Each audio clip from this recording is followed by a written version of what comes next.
darker. It's so bright in here. Okay, so we're live. Hopefully those notifications will go out. You guys will find out that we are live. We've got little homie here chilling. Hopefully his ear is not bothering him. I just gave him a good ear cleaning. Gave him a really good ear cleaning. And now all I'm using is trendy pain oil in his ear. And I swear, I've been using it for 2 days, and it looks like it's clearing up that infection in his ear. And it was a full ear infection, outside and inside. He had pustules, like zits, inside and out. It looked horrible. It looked like he got into some kind of, poison oak or something. But it was in and outside of his ear. Hey, Debbie. Hey, Luke. Hey, David. Hey, Precision Photography and Videography. What's up, guys?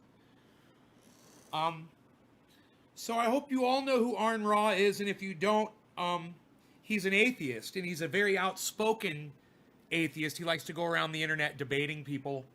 He's also a scientist. He's also a, what's the word I'm looking for? An archaeologist. He goes out and he scouts out sites, finds fossils, cleans them up, and presents them to museums. He's an incredible man. And if you guys, thank you, Ali. If you guys don't follow Aron Ra, it's Aron space RA. I believe there's a space on YouTube. Go ahead and do it. He's a highly intelligent, entertaining guy. And he's a little dry. He's a little rough around the edges. And he's a big, intimidating man. And sometimes when he's debating people in person, he gets a little intimidating. He will raise his voice and he will get in somebody's face, and it gets you get a little intimidated by him. But he's very passionate about what he says, and everything he says is correct. And I think he has a very good reason for his attitude that he has. But I think you guys should all give him an opportunity and check him out. Aron Ra, he's an amazing guy. And I've been watching him for years. And he just put out this fun, silly little video. He just bought a new Jeep. New for him. It's a few years old, but God, it's gorgeous, man. He got this fucking Jeep. It is so badass. Jacked up, big, fat, brand new fucking tires. Shiny Darth Vader black. It's got badass fucking, just graphics and the design of it. It looks like the Batmobile. It is fucking bad as fuck. Are you being nice, Rogie? Okay, you guys are playing. Okay, you can play.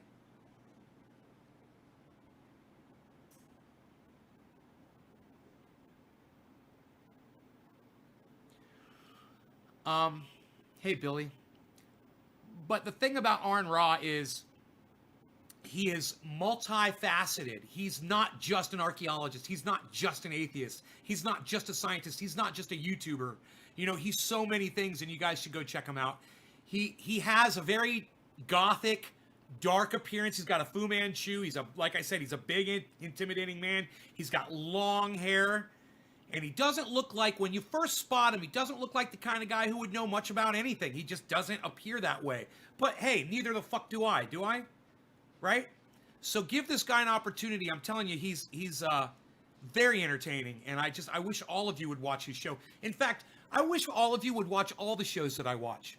Because it would better your lives. You would become more engaged in the things that I talk about. And you would understand that the things I talk about are backed up by science. They're backed up by a lot of people that are doing the work out there, and I'm just repeating them. But I have my trust put into people like Aron Ra and people like, and this is interesting, people like Thunderfoot. And Thunderfoot and Aron Ra don't like each other, per se. I don't know the whole story behind it, but I've heard Thunderfoot say some not nice things about Aron Ra. And you know what? It wasn't devastating or anything. It was just like he questioned his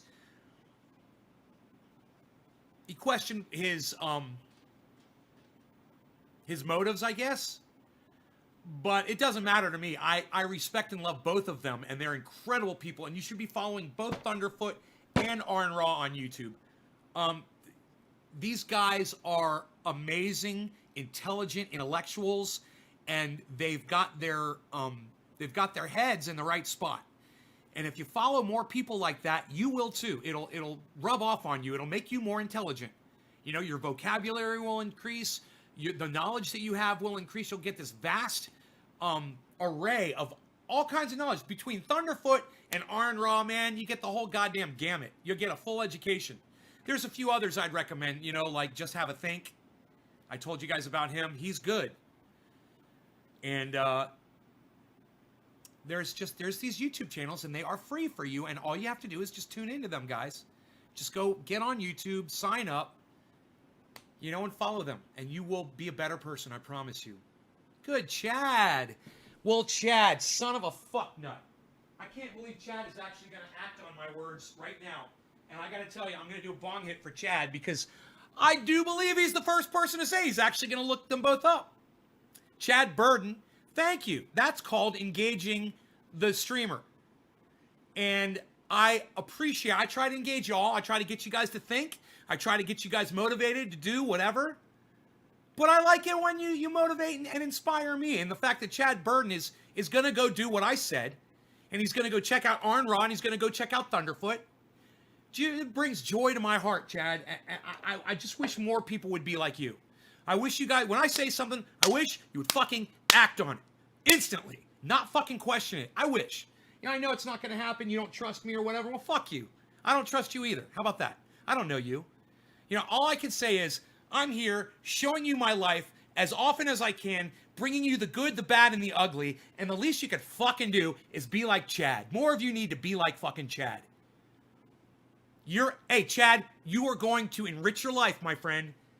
You are going to enrich your life. I'm so proud of you. I don't know who the fuck you are, but I love you. I fucking love you.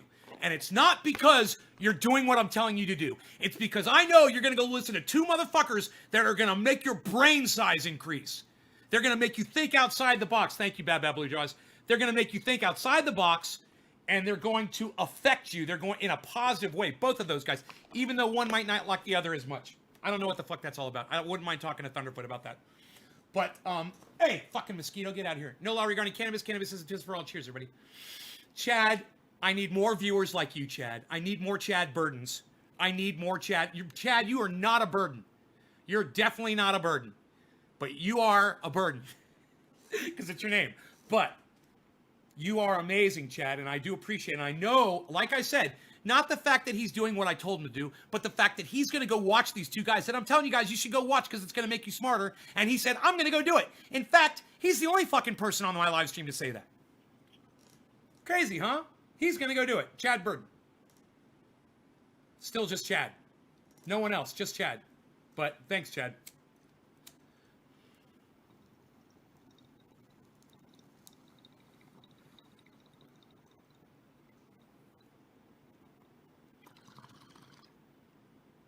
I'm hitting for you, Chad.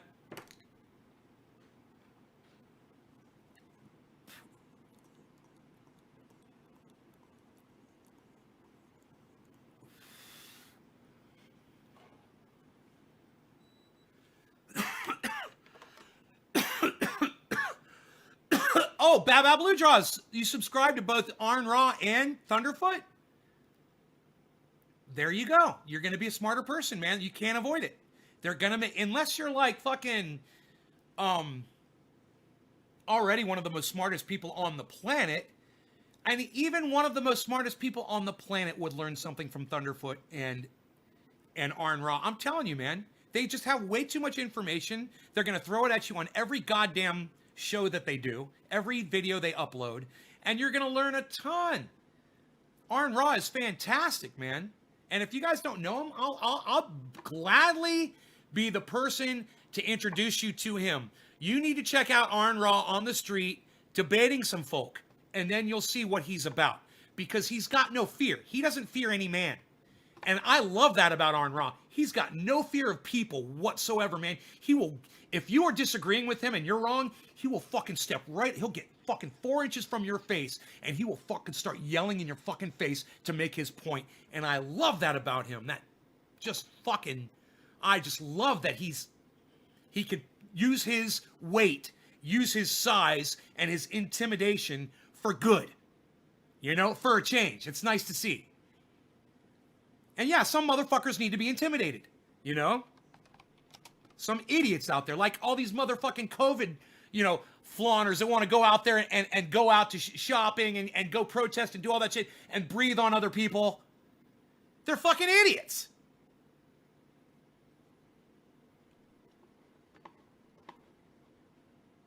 Okay, let's find out. Give the devil his due. Aron Ra. Introduction. These are long videos.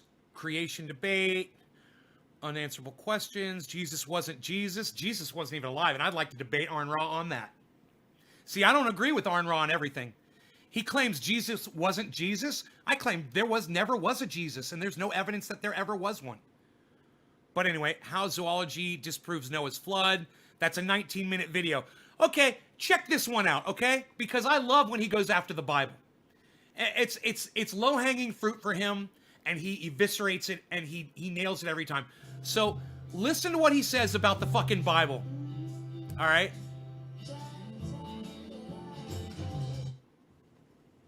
Estimates are that there are roughly 5,000 species. Listen closely. He speaks fast. Maybe I'll slow the video down for you because he speaks very quickly. It's hard sometimes to keep up because your brain is just absorbing something and then he's talking about something else. Estimates are that there are roughly 5,000 species of mammals alive today, plus more than 10,000 species of reptiles, not including birds, of which there are another 10,000 species or so. Then there are another 7,600 amphibians, amounting to roughly 33,000 mostly terrestrial tetrapods altogether. That doesn't account for fish or insects, with the vast majority of 1 minute, quarter of the hour. Thanks, Baba. That the biblical authors would recognize as having the breath of life. You see, back then, people didn't know that air was particulate matter. They thought air was a tangible spiritual life force, and that the act of breathing caused one to be infused with the spirit, which brings one to life. Because they figured out that a lot of animals will die if they can't breathe. Are you guys keeping up with him? He is outing mankind for the stupidity that we have had. And he does such a good job. So the fable says that all the animals that had the breath of life would come to Noah to be saved from the flood. Thus, the first thought you might have is that Noah loaded 66,000 individual animals onto a box that couldn't possibly hold them all. Of course, the people who wrote this story weren't thinking globally. They had no idea that Australia or the Americas even existed, so they didn't know about penguins, polar bears, bison, wallabies, or three-toed sloths, which would never have been able to make the trip to Mesopotamia. Many islands have species that exist only there and nowhere else. How would they distribute them back again? How would they get the dragons to Komodo, tortoises to Galapagos, the tuatara back to New Zealand? At the time that this was supposed to have happened, there were still woolly mammoths on an island north of eastern Russia. I love the way he appears. Long hair, suit and a tie, fucking Fu Manchu. He don't give a fuck. He does what he wants. The story also says that Noah was supposed to load at least 7 pairs of each of the clean animals, meaning the livestock that they kept to eat. These would be herd animals that chew the cud and had a divided hoof, such as cattle, deer, goats, and sheep. But they also loaded domestic fowl like chickens, geese, ducks, and whatever other birds these people thought were good to eat. Hey, Janelle Longoria. 7 Janelle, that's a pretty name. On top of 2 of every other kind of bird. So how many are we up to now? Who knows? The people who made up the story obviously didn't know, so how could we? How are they supposed to house walruses and sea turtles that can't be left in the ocean for a year, and can't spend a year on a boat either? And what were all these things supposed to eat? As we mentioned in the last video, without refrigeration or any means of preservation, it would not have been possible to store enough food just for the livestock, not for a whole year. And there wasn't much thought given to the wild animals either. How do you feed them? What are koalas and anteaters and bats and earthworms supposed to eat? What about the termites? They're the only ones with abundant food, but they're not allowed to eat it. Well, parasites had plenty of food too, didn't they? Do you think these animals accidentally carried on only 1 male and 1 female of each species of fleas, ticks, lice, mites, mosquitoes, and intestinal worms? Do you think maybe God could have not given them a ticket to board? How can you have just 1 male and 1 female termite? Thank you, Baba. Or just 2 of every species of ant or bee? That just doesn't work. Well, I got to tell you, I'm going to pause. Genesis ignores the insects, saying that they didn't have to be saved on the ark because they didn't have lungs. Okay. we're going to just, he's talking about insects. We're going to pause for a second. I want to answer this question. This is a really good question from Ginger Fairboy. He says, how's your lockdown? Let me tell you something, Ginger. I've been preaching to my audience for the last 3 months, to stay the fuck home. And I disregarded my own advice, and I went over and I hung out with my neighbors twice. And the second time I was over there, they gave me a hamburger, and I got fucking food poisoning. It was not the worst food poisoning incident I think I've ever had in my entire life, but it was probably the second worst. It was really bad. It's one I'll never forget. It was the last 24 hours of my life have been sheer hell. And why? Because I don't even listen to me. I hope you guys do. Because, man, I went over to my neighbor's house, and if I hadn't have done that, if I just listened to myself, because I'm smarter than on this show than when I am in real life, obviously. And I just go running off to my fucking neighbor's house with the dog in tow and my drone, and go hang out, and we're having fun. And I'm like, well, they're secluded, I'm secluded, yeah, blah, blah, blah, blah. No, man, that's a goddamn red flag right there. Hey, Nay, listen to yourself, because you do it again, you might catch the goddamn Wuhan coronavirus, and then where are you going to be? You don't have anyone here to take care of you. You fall asleep, you might not fucking wake up. And I don't have a fucking respirator. All right, it is time to smoke. It's 4:20. Cheers, everybody. No law regarding cannabis. Cannabism tisms for all. This is Aron Ra, Aronra, and all of you should be watching him, whether you agree with him or not. They still breathe, and they'll drown, and we still have them. So if this fable was true, then how did they make it? And what about the predators? A single lion eats 10 pounds of meat a day. So for every individual carnivore of that size, you need to load another large 3,600-pound bovine just to last 1 year. Once you've got a few lions and hyenas, wolves and bears and other such things on board, there go all your clean animals. They'll have to share one cow every day with another waiting in line to be killed tomorrow. Even with just a few large predators, it would still take a herd of hundreds of cattle to last 1 year.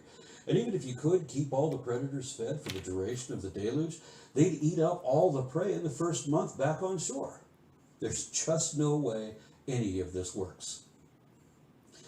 If you see this as a provincial legend about a localized flood, then the proportions are not so absurd.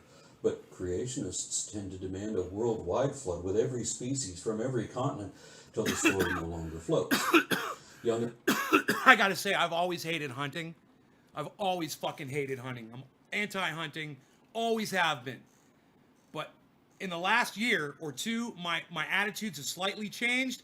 But after watching that fucking video, which I generally don't watch videos like that, after seeing the video that Aron Ra just played, I'm realizing, man, hunting is way more humane than what these animals get in nature when they get killed. Oh boy, they get eaten alive. You know, getting shot twice and dying like within a few minutes is way more easy than, you know, I've seen horrible things with these animals do to each other. And that video just made me think of that. I'm like, hunting's really not that bad now, is it? God, man, that's just brutal. These animals are fucking brutal, man. They don't give a fuck. They're gonna eat that meat. And further, and throw dinosaurs in there too, along with every other terrestrial animal in the fossil record. They don't know what that means.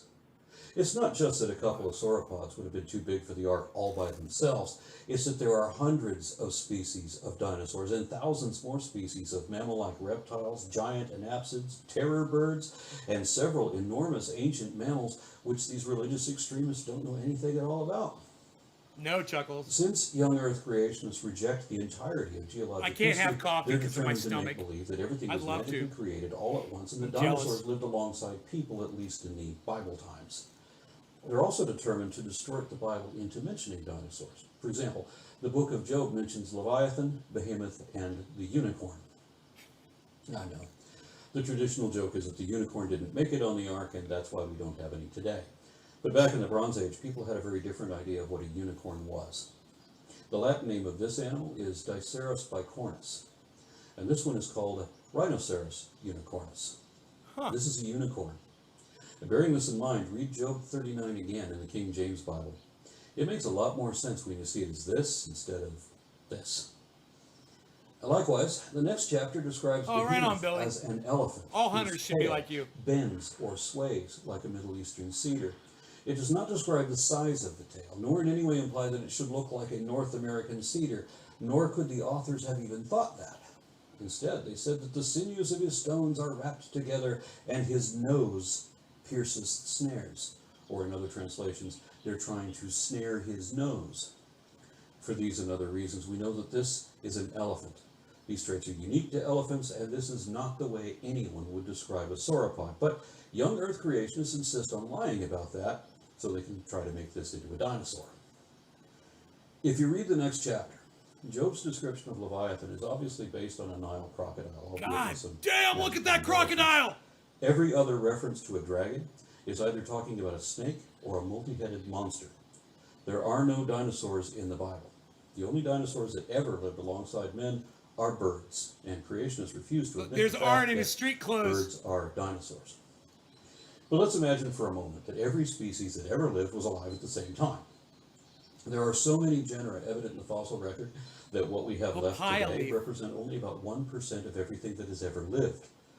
Thus, an already exaggerated tall tale goes from overloaded to overbloated and collapses under the weight of its own impossibility. Noah would need a fleet of arks that size, a whole navy.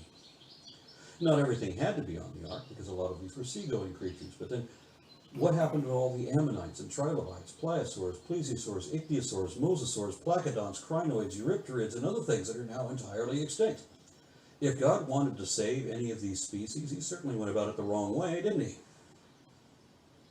When Answers in Genesis built their fake ark in Kentucky, they quickly realized that they couldn't even house a decent zoo in that boat-shaped building, not without extensive and expensive provisions, more than any crew of 8 could have possibly managed or stored. Blue Johns and I are checking the time. And without air conditioning and much more ventilation than their fable allowed, everyone would have died of methane poisoning within the first couple of days. So, instead of including a zoo with real animals, which would have been a much better attraction, they opted to create a few dozen stuffed animals instead, which really wasn't worth the ticket price. And these included a pair of dromaeosaurs, but without any feathers, of course, because they don't want people to know that dinosaurs were so bird-like. They know better, but they're not going to be honest about that, because it's all about make-believe, and they need to keep their people ignorant. And they also had Mesohippus and Pachycetus and Chalicotherium, and the reason for that is confusing.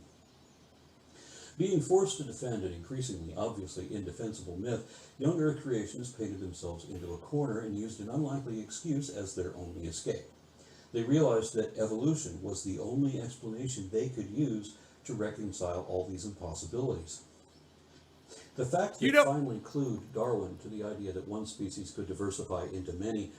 I was just thinking, oh, I'd love to have him on my show and interview him. And then I was like, oh my God, I'm going to sound like a fucking idiot. I'm not even going to know how to talk to this man. You know, he does have his shit together. His vocabulary and, you know, it's just, I know he's got to be just fucking reading that off of something that he wrote. But he fucking wrote that, you know? Was the discovery of a collection of finches from the Galapagos archipelago. All the island birds were derivations of a common ancestor on the mainland. So if you only had that archetype, then that one species is as good as the 14 that evolved from it. So AIG said that they didn't need tens of thousands of species on their ark, just a few common ancestors from which they could derive everything else. Creationists don't believe in gradual evolution. The arguments they put up. But they'll evoke a super fast, hyper accelerated evolution happening in only a century or so if they need that type of excuse. If one lineage of dogs could produce 100 or a couple hundred recognized breeds, then one lineage of bears could produce every other species of bear, and so on. So how many cats were on the ark? Now, surely they didn't have every species of cat known to man, not when they're all the same kind.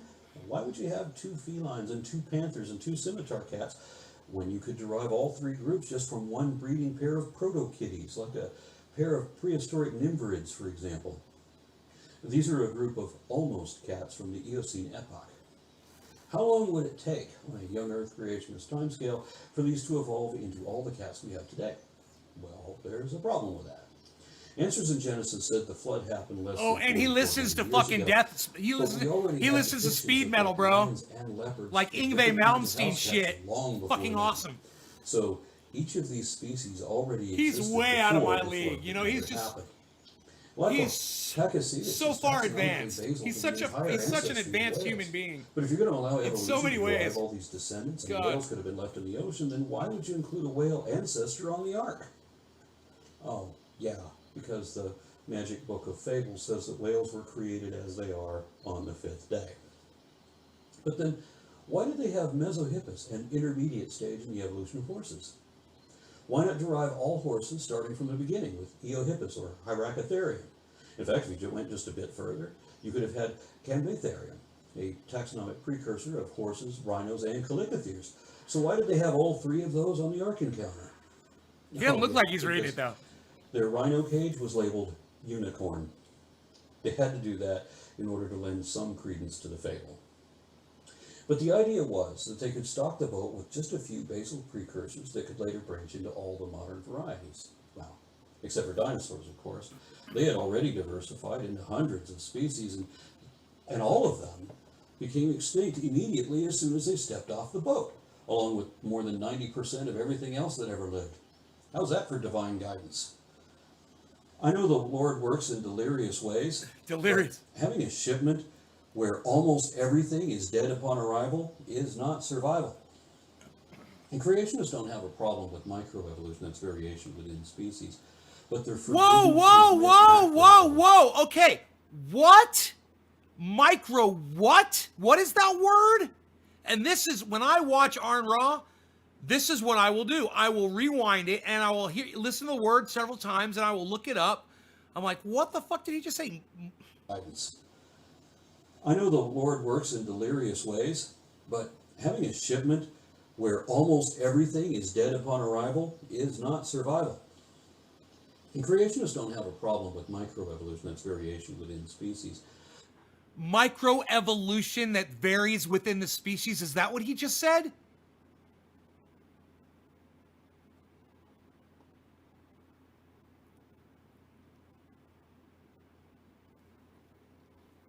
What are you talking about, Ash? Are you talking about Aron Ra? But they're forbidden to admit macroevolution, which is variation between species. You have no idea what you're talking about. At or above the species level. So they used to say that speciation was impossible until they found out that it has actually happened a bunch of times.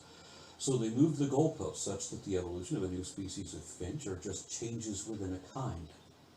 By mislabeling and misappropriating evolution in this way, Answers in Genesis figured they could generate every species alive today out of only 1,400 original archetypes on the ark, which they consider to be specially or magically created kinds. The Bible never says what a kind is. It says there are many different kinds of all sorts of birds, but it doesn't say what a sort is either, nor why there are different kinds within a kind. Why aren't they all the bird kind? Bottom of the hour. Otherwise, Cheers, everybody. everything Sorry is I'm either late. Cattle or beasts or sea monsters or creeping things. No The law people who regarding cobble cannabis. together the Cannabis is Bible have autism's no for all. idea how to classify anything. But they define things by what they do rather than what they are. So the Bible says that whales are fish and that bats are birds, and bats might occasionally be locusts too because of the way they swarm. Who knows? Of course, now we have a way of classifying life forms by what they are, by analyzing their morphology, physiology, development, and genetics, which also allows that evolution can be traced, so that things can be classified by their ancestry indicated in the genome.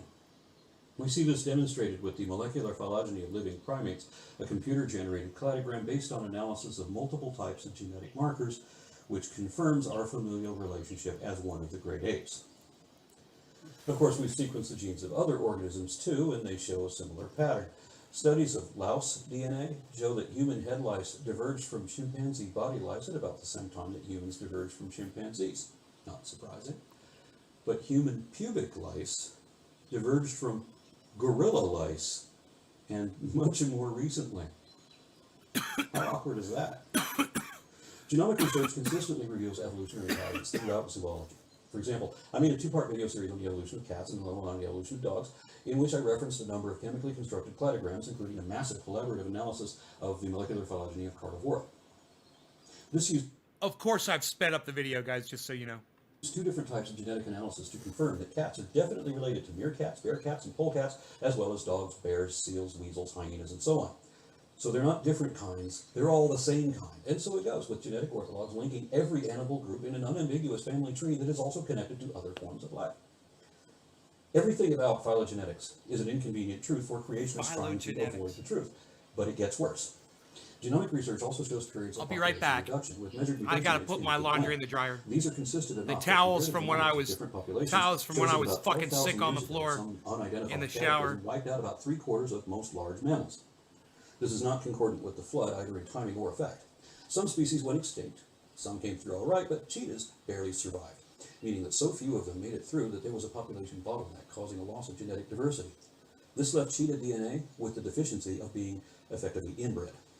But that was 12,000 years ago, thousands of years before the world existed, according to young earth science deniers, and cheetahs are still suffering this effect. Now, if there was a global flood, it wouldn't just be cheetahs. Every terrestrial vertebrate would be similarly deficient. Studies of the human genome show that we've experienced a number of bottlenecks too, mostly associated with migration combined with a number of environmental factors. The most significant of these was more than 70,000 years ago, when the entire human population was reduced to only a few thousand individuals. Imagine how much worse it would be if it were ever down to just 2 individuals, 1 male and 1 female, such that all their descendants had to be incestuous. If there had ever been a global flood, then every species would be severely compromised by a lack of genetic diversity. If anything survived, and as we explained in previous videos, nothing would have made it past that, not even the animals on the ark. It's not like creationists are ever going to admit that anything ever proves them wrong, because everything does, and they've already made public statements to the effect that they don't care what the truth is. They're going to close their eyes to that and make believe whatever they want to believe. So what they did was adapt Linnaean taxonomy into a bogus pseudoscience called baraminology. This holds that normal taxonomic hierarchies of evolution are correct, and thus the phylogenetic tree of life is correct, but only to a point. After which they say that everything comes down to an estimated 1,400 original kinds from which everything else is derived. But they will not disclose where that point is. It used to be the species level until they found out that speciation happens. Yeah, I'm feeling a lot better. Thank you so much for asking. Yeah, Chad, he's amazing, right? I've got him on 1 1/4 speed right now, so to finish up the video. We've got like 3 minutes left of it. Ken Hand of Answers in Genesis admits that he arbitrarily moves that point around, such that it is usually the species level, but sometimes he'll push it back to the family level, ignoring the fact that humans are still in the family of apes, which he's already said he will never admit despite any amount of proof to the contrary. This is critical. If evolution from common ancestry is not true, and some flavor of special creation of as yet unidentified kinds is true, then there would be some surface levels in a cladogram where you would accept an actual evolutionary ancestry, but there must also be subsequent levels in that twin-nested hierarchy where life forms would no longer be the same kind and wouldn't be biologically related anymore. At that point, they would be magically created separate kinds and distinctly unique from those listed around it, as well as those apparently ancestral to it. So creationists have to show at least a handful of these baramins and show how we can distinguish them from their parent categories. Look how big his hands This are. is the phylogeny challenge, the most damning argument there is against creationism, and no creationist can meet that challenge because they know this mystic boundary they Look at allude his to fucking isn't hands. really there. They made it up So in an attempt fucking to big. deny an abundantly evident reality. God damn, he is such a big dude. Now, what I'd like to do is show you guys a Thunderfoot. That was Aron Ra, A-R-O-N space R-A, and this is Thunderfoot spelled with 2 zeros instead of 2 O's. Thunderfoot.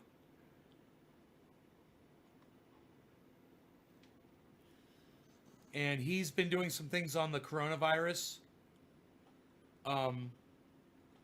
He does busted videos. He's really good. He's a I scientist. was thinking of moving on from this coronavirus stuff, Really smart. in part because all these coronavirus videos are actually really hurting this channel.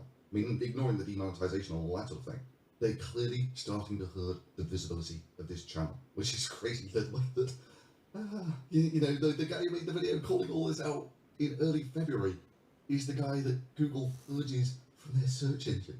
There's my video from February. Let's go put that into the Google search You guys engine remember my and see January what we come up videos? with. And it doesn't appear. Okay, Really maybe took- not specific enough. Let's add in there Thunderfoot and see what that brings up. And you get something on Reddit and nothing about me.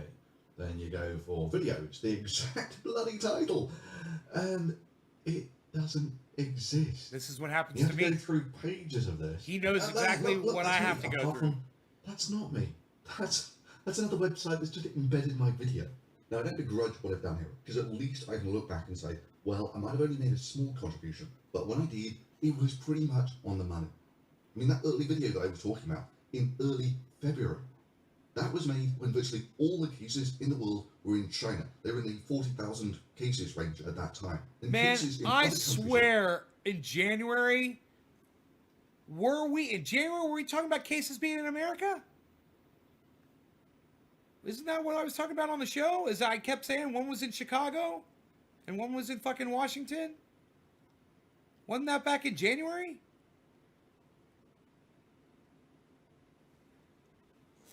But anyhow, he's covering the coronavirus there, and you guys really consider checking out Thunderfoot. You just go all out, man. These people are going to enrich your lives. They're going to make you smarter people, and they're going to break out a lot of the indoctrination that you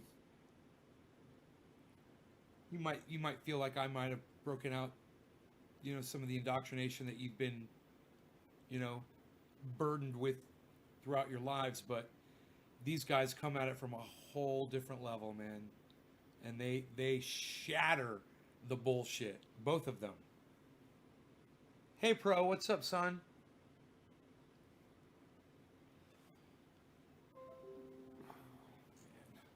I tell you, I did an hour, 20-minute show earlier. When I cut that show, I was sick. I mean, I didn't go get sick, but I was exhausted. And I had to get right into bed and just lay there.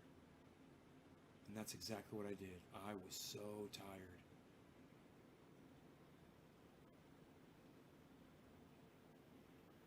Pro, you just got your box? Cool, bro. You got a guitar pick in there, son? Multiplier fan. What's up, son?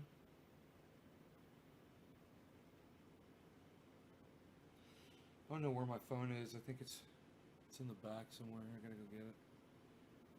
They brought him to our hospital out there, Sacred Heart, because it was the only trauma center. Coronavirus victim disappointing. Am I feeling better? Yeah, as long as I take it easy, I think I'll continue to feel better. Keep drinking this,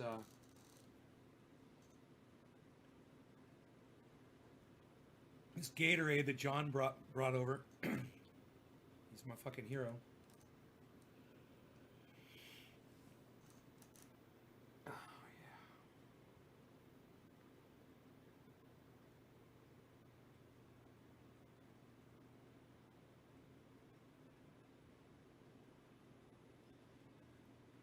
I don't see your pick, Multiplier. Sorry. This is all I see.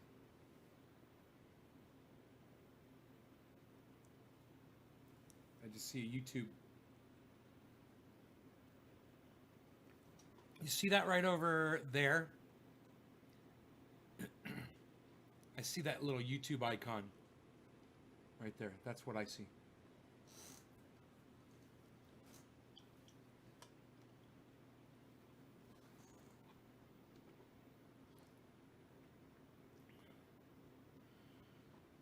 So this is a video that really interests me because Thunderfoot's talking about his video being suppressed, being hidden.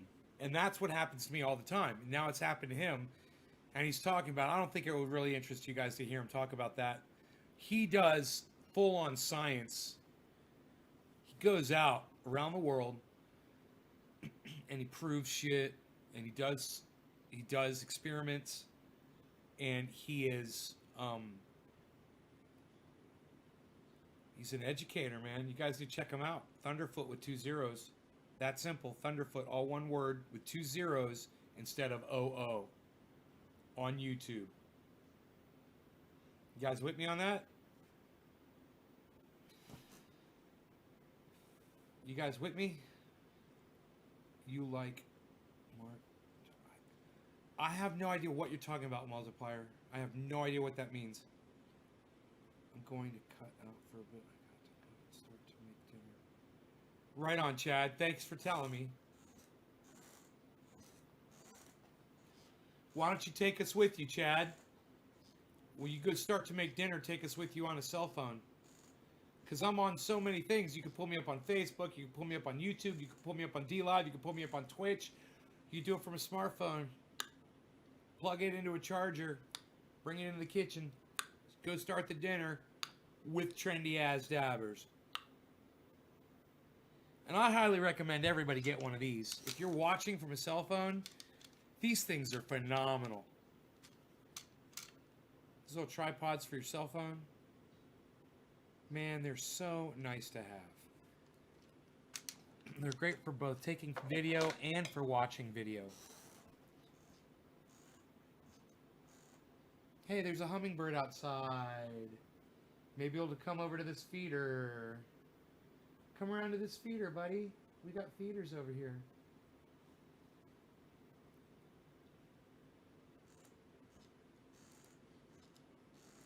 Feeling better, Nick Brown. I am feeling better, man. After the last show, I was really beat. I was really tired. But I got worked up and I was screaming and shit. And boy, oh boy, did that fuck me up, man. I just had to turn off the show and just...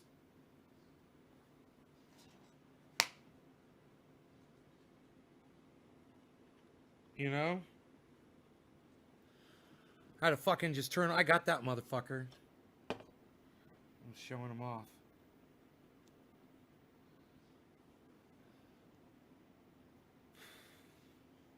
Fuck that mosquito.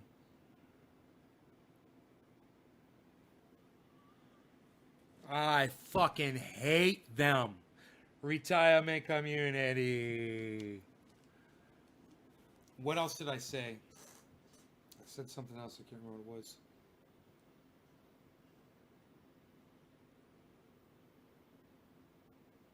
Retirement community.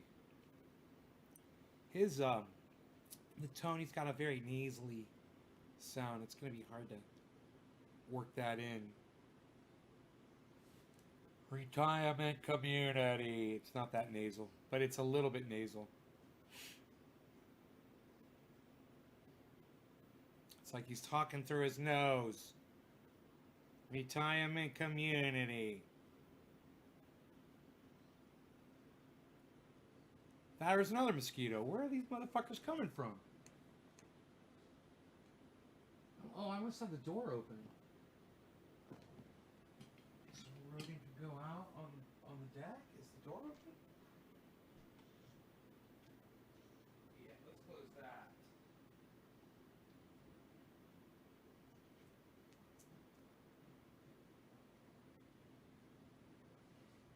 What? You want to go outside, buddy? Here, come over here. I gotta put your leash back on you. That would make things a lot easier. Come here, buddy.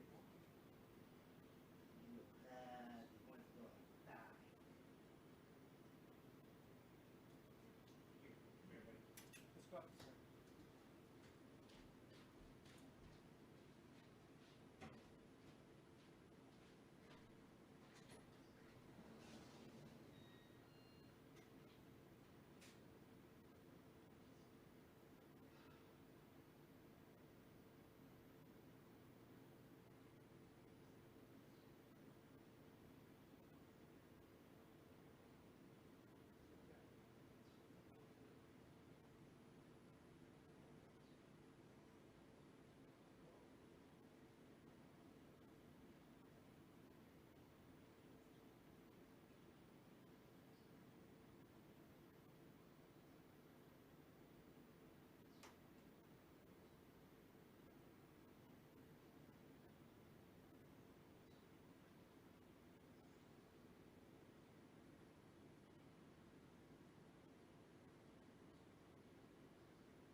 such a good doggy, Roro. There you go, buddy boy. He's so cute without his collar on, though. I didn't realize he's had his collar on for so long that I haven't looked at him with the collar off, and he's just beautiful. He's got this long neck. He's just gorgeous. Retirement community.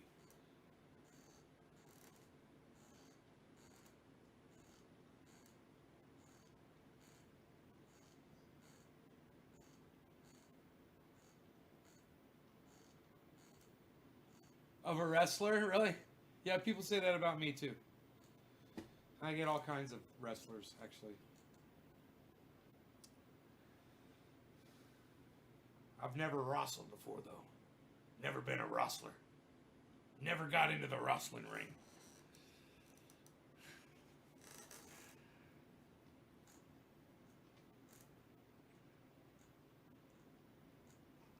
So Rob Mulligan contacted me and he said, "Hey man, you have any old video of you ranting that is like funny or just like really intense or anything?"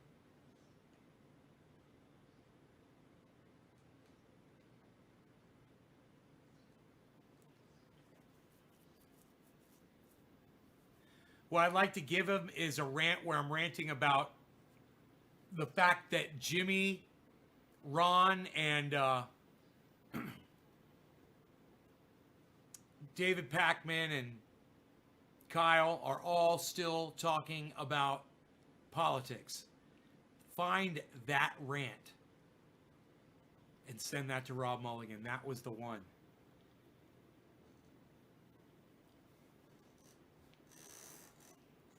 Politics is dead rant. Do you guys know that Ron Placone tweeted at me yesterday?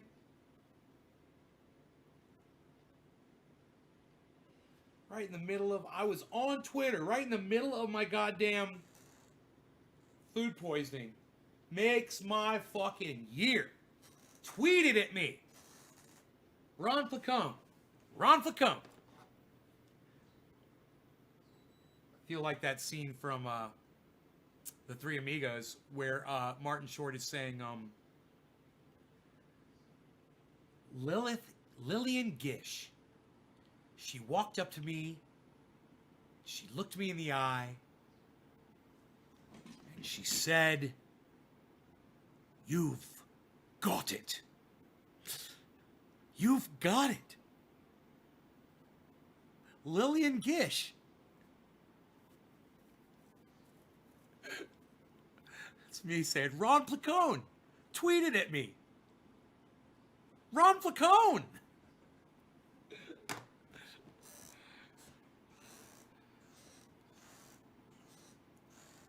Hey, oh, look at this. I just did a Ron Placone. Look at this. Psh, unreal. Nobody does psh, unreal anymore, pal. Psh, unreal.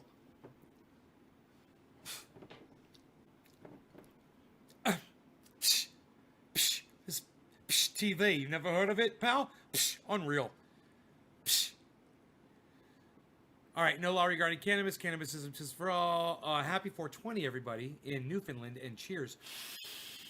Because the time zone is a half time zone there. It's kind of weird. So when it's 10 till, it's actually 20 past there because it's a half hour off. I think it's the only time zone like that.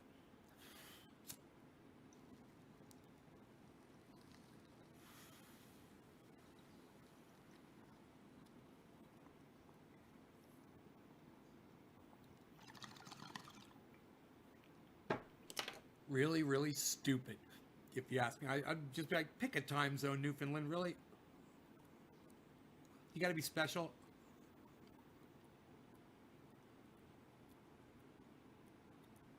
Just pick one. That's what everybody else has done. Why can't you do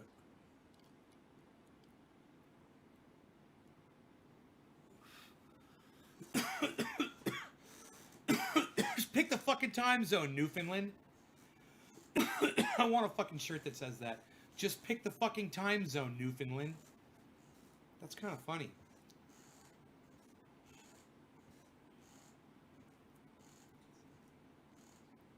it's nighttime in a fucked up Netherlands. But Gobleon 101 says, 'cause reasons. That's a good answer. I like that answer. Me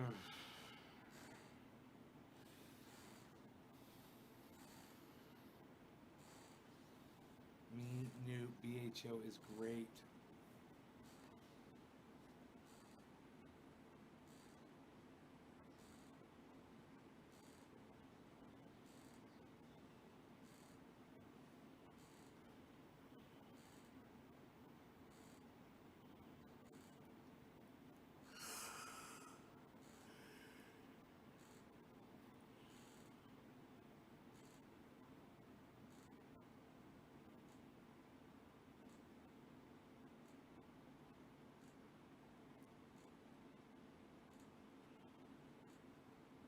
It's 2019 too. That's well said.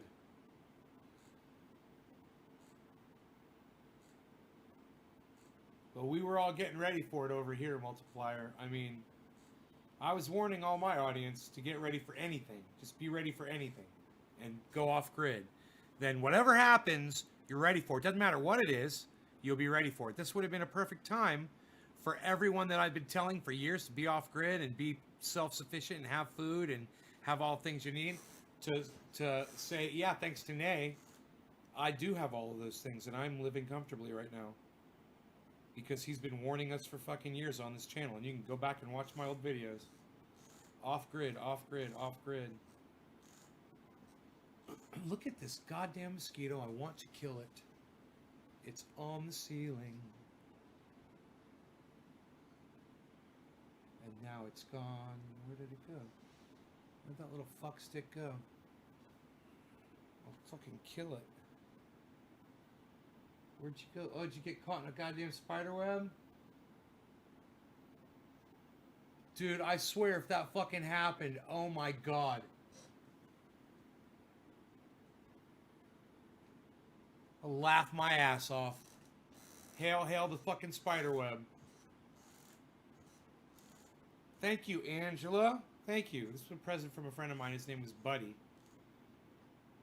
Haven't heard from him in a long time, though.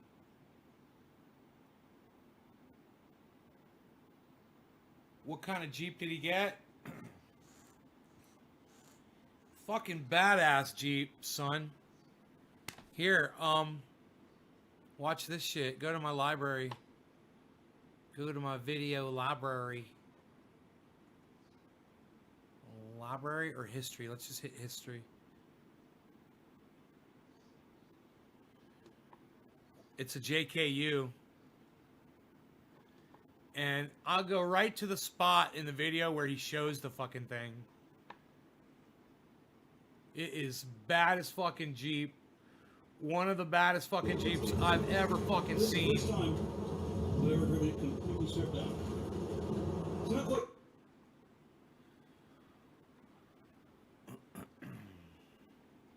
You guys want to hear the speed metal he listens to? As open as the old CJs. The CJs didn't, you got a fold down windshield. You didn't feel like you were in anything if you wanted to on it. You know, kind of like being on a motorcycle or a dune buggy.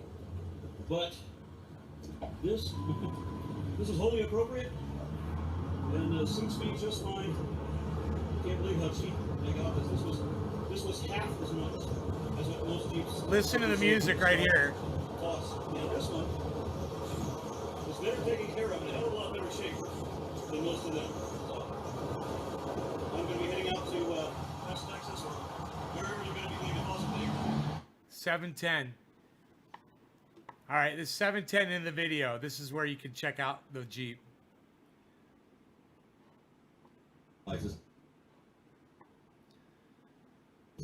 This was cheaper than what we still owe on my wife's car. So I think I finally found the vehicle to go get that fossil. Listen to the music.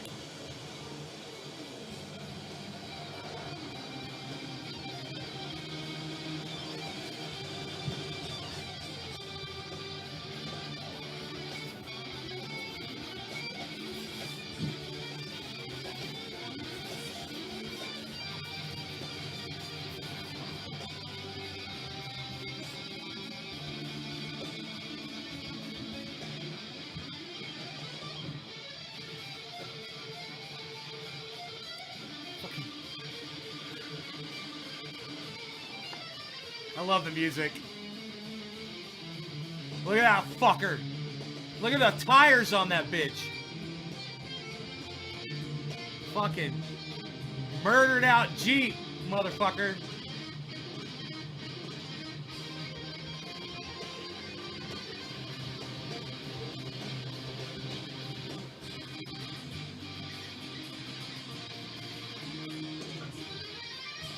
That's fucking bad as fuck.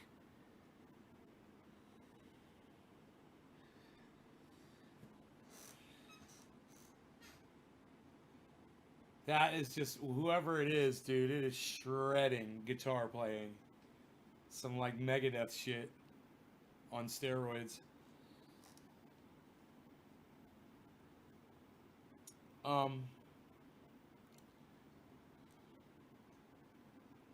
A JKU. It's a Jeep Wrangler Unlimited 2008. Now, is that a lift on that bad boy? Or is that how they come? Those are big tires, man. It seems to me that might be an aftermarket fucking lift on that bitch.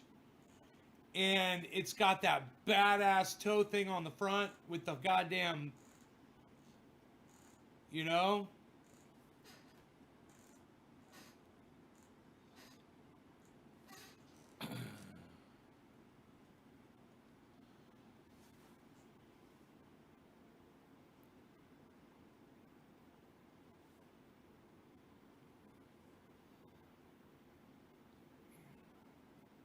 Yeah, it's modified. That bitch is bad as fuck. He loves it. You could tell. He made a whole video about it. Oh, look. I'm Ron Placoning. Look, guys, it's top of the hour. It's time to smoke. Are you keeping up with the guy who's had food poisoning for the last 24 hours? Or are you a bunch of fucking pussies? You gonna smoke with me? I know if Bad Bad Blue Jaws is here, he's gonna smoke with me. No law regarding cannabis. Cannabis isn't for all. Cheers. Psh, like I give a fucking rat's ass.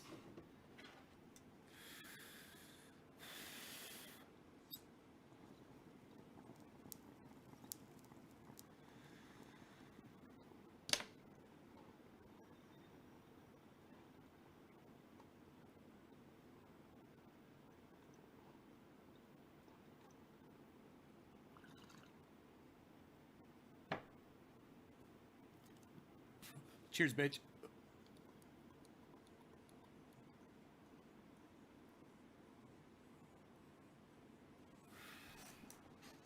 Hold that shit in. Right on, Angela. Hold that shit in. Hold that shit in. Hold that shit in. Hold that shit in. Hold that shit in.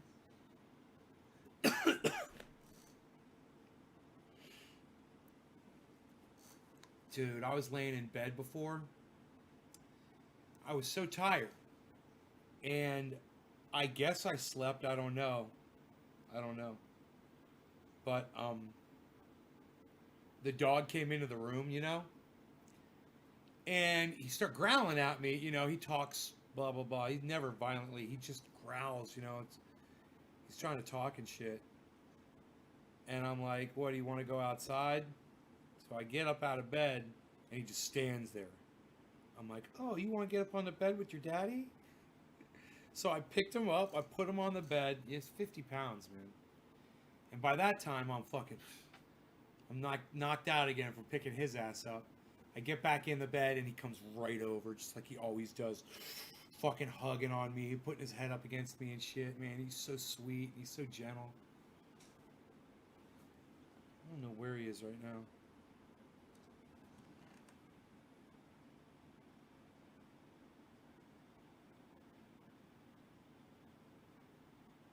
Where is he?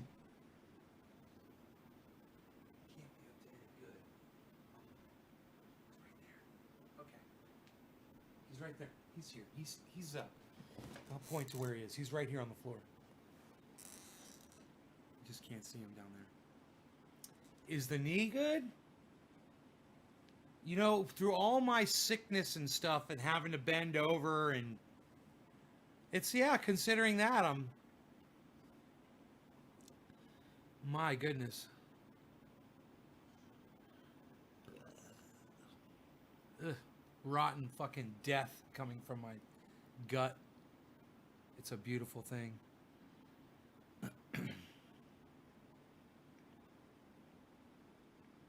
That burger was no good, man. It's no bueno. Burger no bueno. That burger was a no bueno. I'm just wondering if they're all sick over there. I don't know if I have any of their phone numbers or not. I don't have my phone right here. I get it. Oh, it's an hour. We're an hour in. I should get off the show so I don't overdo it, guys. Hey, you guys take care. Thanks for watching my show. I'm going to give you a 20-second wave out. Thanks for watching, y'all. I'm gone when that says 4:40 my time. But in the meantime, please check out Aron Ra. It's ARON space RA on YouTube. And please check out Thunderfoot. And foot is spelled with 2 zeros, not 2 O's. Thunderfoot and Aron Ra on YouTube. Check both of them out. And let them know I sent you, please. And let them know I make videos about them. All right? Thanks, guys. Bye, y'all.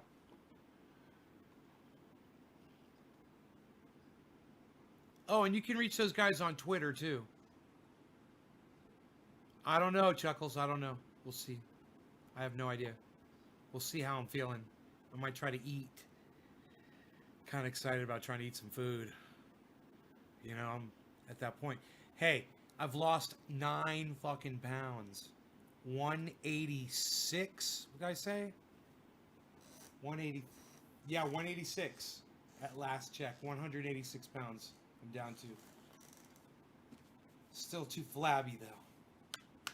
I think I'm always gonna have this scar, man, from a tree branch. Isn't that crazy? From a fucking tree branch. I remember when it stabbed me in the belly, and I was like, as a joke, I was like, that's gonna leave a mark. Because it didn't hurt that bad. I mean, it just got fucking scraped by a fucking end of a tree. You know, and I looked at it and it was bleeding, and I was like, yeah.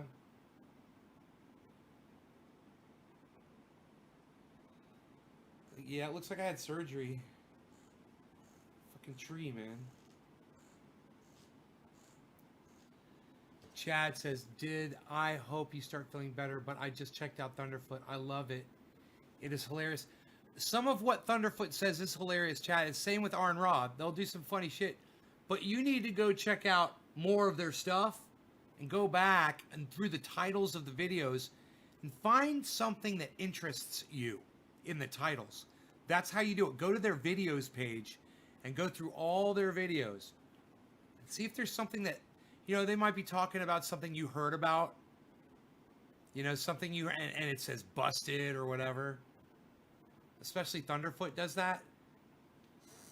Yeah, man, he is hilarious. Thunderfoot, he's got an attitude.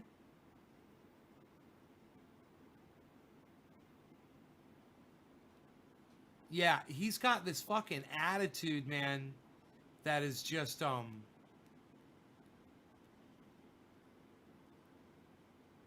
he has this chuckle that he does, and when he's talking, he it's like he chuckles when something is like really stupid, and he's talking about how stupid something is. He'll do a little chuckle, and it is so funny. It's so funny because it's almost like a flag. It's like, oh yeah, we know what you're talking about. You're talking about something stupid.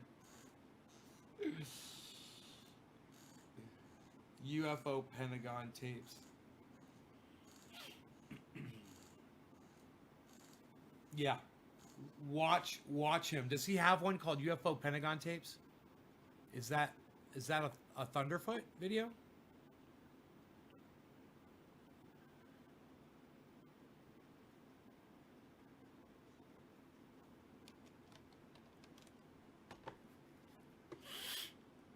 Officially released UFO videos busted. Oh, 5 days ago. Well, we gotta watch this. I gotta watch this because that shit is. I was wondering what the fuck it was. So let's see, because those are from the Pentagon, released officially from the Pentagon. So let's see what the fuck Thunderfoot's gonna say about it. The U.S. for this whole virus thing. What? Yeah, I saw it on TV.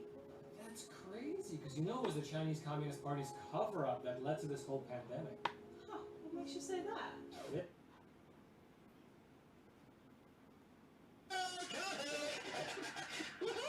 All of these videos have been leaked in the past, but the US government now confirms they are genuine. The U.S. Navy just made a stunning admission. Naval officials yesterday confirmed that 3 separate UFO videos released by the New York Times in 2017 and previewed on the show are actually genuine. So this was everywhere. The Pentagon actually released footage of UFOs. They do in fact show aerial phenomena the Navy cannot explain, and that in fact our understanding of physics cannot explain. They actually confirmed the existence of UFOs. Why wasn't this front page news everywhere? Well, okay, actually, it was. So did I overstate that? Is there a growing corpus of evidence, not drunk people on a lonely rural road at 3 in the morning, but sober military pilots saying something that we can't explain has happened? But what they didn't maybe put quite so much emphasis on is This is doesn't Thunderfoot. mean alien spacecraft. It means unidentified. That is correct. You're talking about individuals who have very high security clearances. They are trained observers. We've actually paid them and put them through schools to be trained and very keen observers to scrutinize what they're seeing. Good. How did I fuck this up? Where's the pride and the fall? These are individuals who we trust to fly weapons platforms, sometimes with live munitions, over U.S. cities. Oh boy, how can we cut you up so small the worms won't even have to chew? And to fight and win wars on our behalf. And they're reporting to us that they're seeing something that they can't explain, and it's also being backed up by the video evidence. And I've got to say, it's stunning just how little effort these news organizations put into investigating this. But these must just be weather balloons, right? Well, weather balloons that are expressing technologies that are far beyond our current understanding of aerodynamics, things that are maneuvering in ways that no aircraft that we are currently aware of has that capability. Because a headline like Elite Top Gun US Pilot from Aircraft Carrier Spots UFO on Infrared has a little more clicking power than, I don't know, someone misidentifies something mundane on infrared camera. What the hell is that? Is a duck? that quack? I mean, Tucker Carlson, he's a reporter with a real news channel. quack. This isn't fake news, this is the real news. Inside the Navy's 2015 encounter with a UFO, 1 million views 2 years ago. UFO footage released by Pentagon, raw video 5 days ago, 2 million hits. Flight performance characteristics that are well beyond the threshold of what we would consider, I think, normal or routine for aircraft. Devil to global breathe. Surface, there's no wings or anything approaching a wing, and there's also no obvious propulsion, so infrared doesn't pick up any jet trail or rocket exhaust coming out of these things. And of course, I wouldn't want you to think this is limited to Fox News. Pentagon officially releases UFO videos, 4.1 million hits. CBS, Pentagon officially releases UFO videos. Pentagon declassified leaked UFO videos 3 of 3. ABC, million hits, million hits, million hits. Well, then keep those geese quiet. I'm trying to debunk these UFO sightings. In this particular case, you have objects that are doing things, maneuvering in ways without any obvious sign of propulsion, and defying the natural effects of Earth's gravitational. Now there are three amazing pieces of footage released here. In a statement, the Department of Defense said it was releasing the videos in order to clear up any misconceptions by the public on whether or not footage that's been circulating was real or whether or not there is more to the videos. The aerial phenomena observed in these videos, they say, remain characterized as unidentified. And this is genuinely the Department of Defense download site, and these are the files. They're called FLIR for forward looking infrared, Go Fast, and Gimbal. Now initially I was going to analyse all of these in one go, but it takes way too long. So I'm just going to take a look at the one that Tucker Carlson was gushing cryptic enthusiasm over, about how this could be the sign that we're not alone. That's called Go Fast. And that would include this video, which shows 2 Navy pilots encountering something bizarre off the east coast of the United States. Watch this.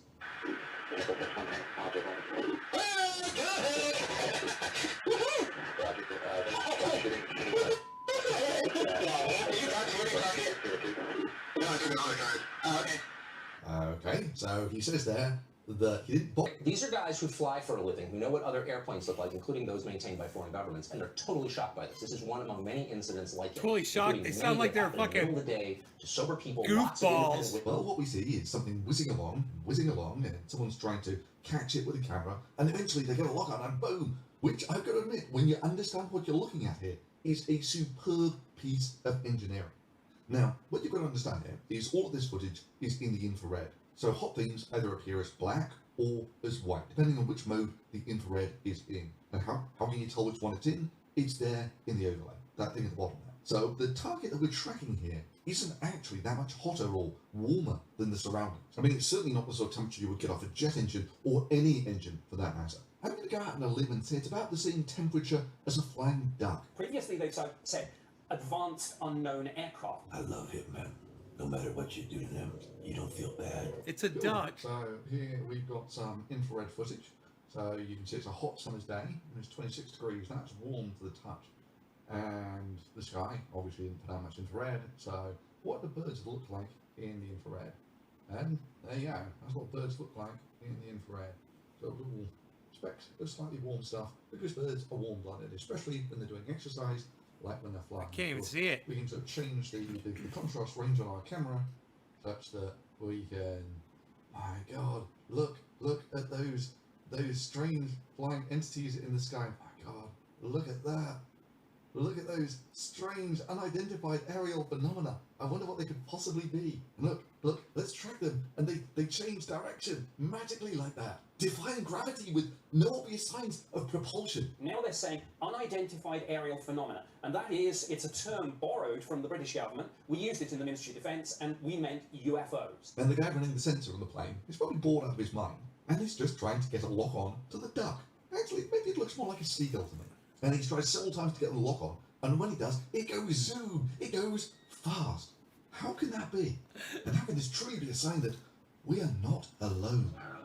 And nobody's paying attention to this. I mean, this seems like a watershed moment. I mean, we have all this tape of objects defying the known laws of physics right next to U.S. military installations. The military admits it. Why is this not page one news everywhere?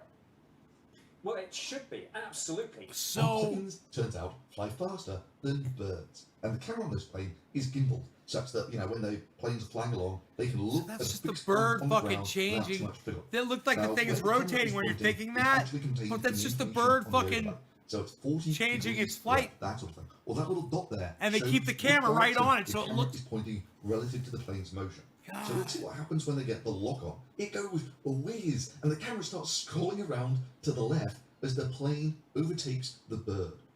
But why does the water look like it's going so fast? Well, it's an effect called parallax, where objects in the foreground appear to be moving faster than those in the distance. Or, if you were to lock onto the object in the foreground, the opposite would be the case. So, here is a simple schematic of roughly what you're looking at.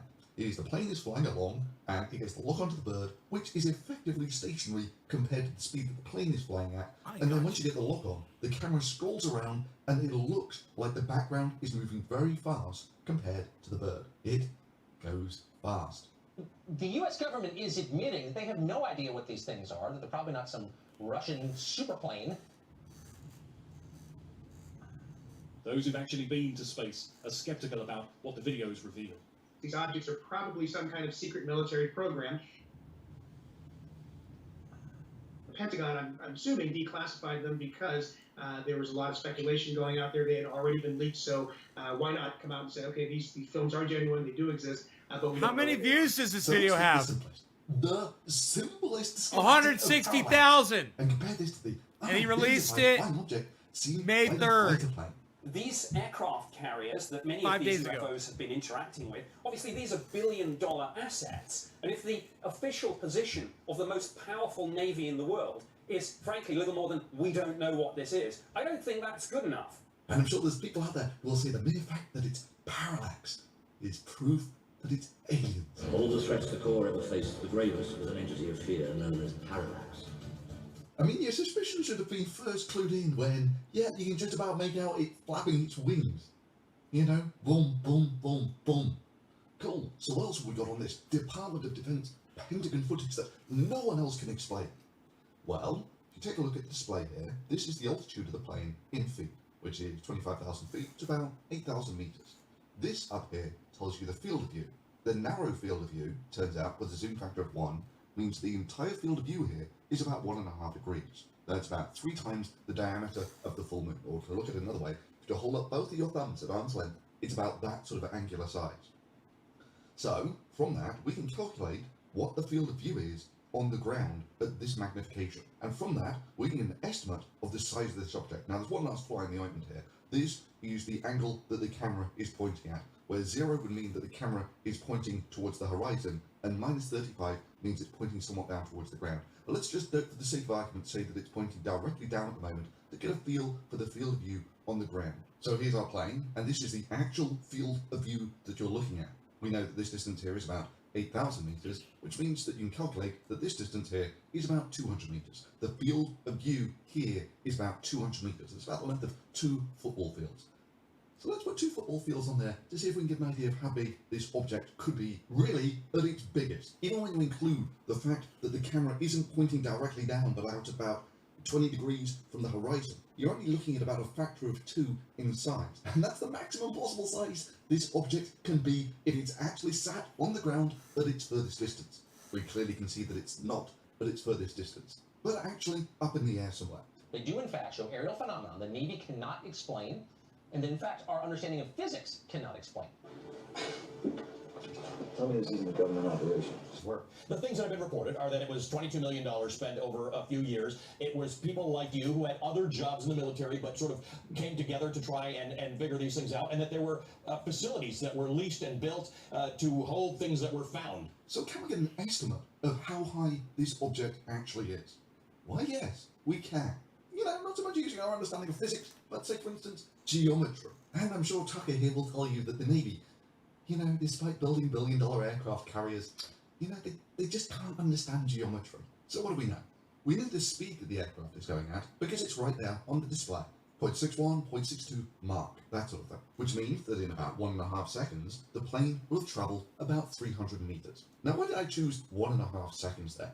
Well, because there's a feature that actually whizzes by in about 1.5 seconds when the bird is locked in the center of the field of view.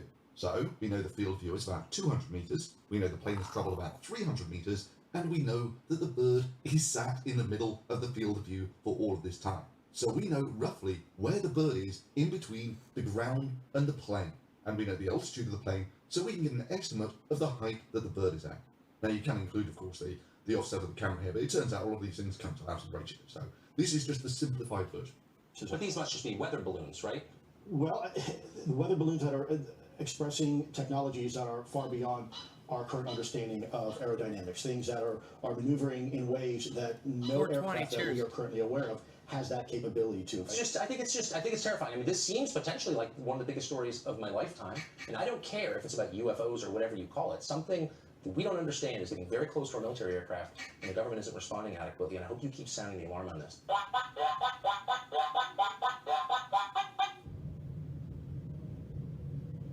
You enjoyed that. You're damn right. So whatever this object is, it's got a wingspan of about a meter. So if I remember rightly, yeah, just a first guess, Canadian geese have a wingspan of about a meter. And they do! I wonder what altitude they typically fly at. Well, about 1 kilometre, but they've been known to fly up to 9 kilometres high. And what was the altitude of this mysterious object? About 2 kilometres. I mean, surely no birds can fly that high. Well, what do we got? Well, we're going to ignore the vultures. Common crane flies up to 10 kilometres high. Well, that's over the Himalayas. Goose flies up to 8 kilometres, again flying over the Himalayas. Whooping swan flies up to 8 kilometres, Northern Island, recorded by radar. The duck flies up to about 6 kilometres high, recorded over Nevada. Or, yeah, if you want a bigger bird, you know, white stork, 4-5 kilometres while migrating. Yo, Lewis. No, absolutely not. Somebody in the Pentagon must have. They say we don't want to hypothesize about this. That's fine. But there must be, in the Pentagon, a best assessment. And there must be a view of what they're ruling out. Soccer Lou, Mike. Well, I've got good news for you. I actually wrote to the Pentagon expressing your concern that you had a right to know, along with the fact that you had the right to completely ignore all the information that was on the screen and to not think about this critically at all. After all, you're a reporter for a fair and balanced news organisation. And surprisingly, the Pentagon got back to me in record time. They wanted me to convey this message to you. Okay, so 1/3 of the declassified super evidence of UFOs from the Pentagon consisted of plain spot bird in air. That was one of the top 3. Now I'm going to give you a reason why I think this clip actually exists and why it's actually super impressive when you understand it. To track a small moving object with such a small temperature difference from the environment, from another object travelling half the speed of sound from a few kilometers away, is actually a super impressive feat of engineering. And I'm going to go out on a limb and suggest that's one of the reasons this clip exists in the first place. It's got nothing to do with aliens, but to show how impressive the hardware on the aircraft is. Actually, let me just add one slight correction to this. Now that I look at it again, it turns out that the bird is actually colder than the environment, which maybe makes sense if you think about it. By the time you get up to this sort of altitude, the air temperature is going to be down at somewhere between freezing point and 10 degrees above freezing, that sort of thing. I love this infrared, shit of course, so you much. only see the surface temperature. So it's entirely possible that the feathers are insulating the bird and the surface of the feathers is cold, which is why the bird in this case actually looks colder than the environment. But I should stress, it's only somewhat cooler than the environment. So what do you think there other declassified information from the Pentagon about UFOs is going to turn out to be? Camera has dirt on lens? Or turbulence? Or maybe even more parallax? The Guardian became the very evil he had wished to destroy. He became parallax. Tell the Guardians, it's parallax. Tune in next time to find out. So I hope you enjoyed today's video, and drop a thumbs up on this video for the crushed souls of 1,000 geeks who've been going around for years saying that the best proof of aliens what's in fact a duck or something. And make sure to hit the notification bell to make sure you don't miss out on new awesome videos. Patreon links are below if you want to support this channel directly. And as ever, thanks for watching. It says I'm not subscribed.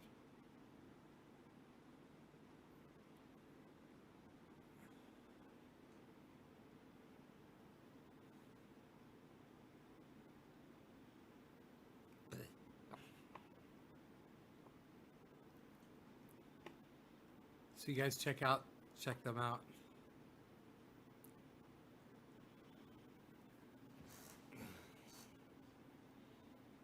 Aron Ra, Thunderfoot. I hope you enjoyed it. Bye, guys.